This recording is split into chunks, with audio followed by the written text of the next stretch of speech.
حضرت ابو ہریرہ رضی اللہ تعالیٰ عنہ فرماتے، مسلم شریف کی حدیث ہے کہ آپ صلی اللہ علیہ وسلم نے فرمایا تم میں سے نادار غریب مفلس کون ہے؟ تو صحابہ نے پوچھا یا رسول اللہ دنیاوی لحاظ سے تو ہم نادار مفلس غریب اس کو کہتے ہیں جس کے پاس دنیا کے پیسے ٹکے نہ ہو، درم دینار نہ ہو،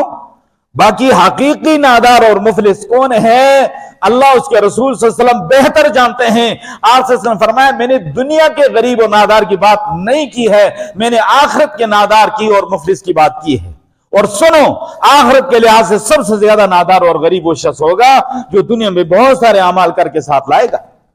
اور نیک اعمال کا بہت بڑا ذخیرہ ہوگا، اور روزوں کی صورت میں، نماز کی صورت میں، صدقے کی صورت میں، حج عمرے کی صورت میں، زکوٰۃ کی صورت میں بہت سارے اعمال لے کر آئے گا، لیکن ساتھ ساتھ دنیا میں اللہ کی مخلوق کو ستایا ہوگا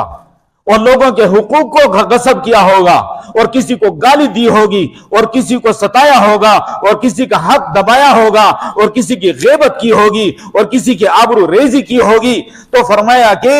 آخرت کی کرنسی چونکہ یہ نیکیاں ہوں گی اور دنیا کی چیزیں تو دنیا میں رہے گی،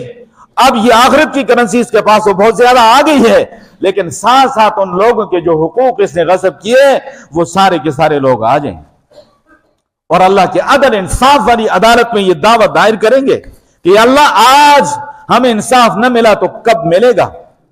اور ہمارے فلاں فلاں حقوق اس شخص نے ضائع کیے۔ فرمایا کہ اس کی ساری نیکیاں لوگوں میں تقسیم ہو جائیں، اور کوئی نماز لے کے جا رہا ہے، کوئی حج لے کے جا رہا ہے، کوئی زکوٰۃ لے کے جا رہا ہے،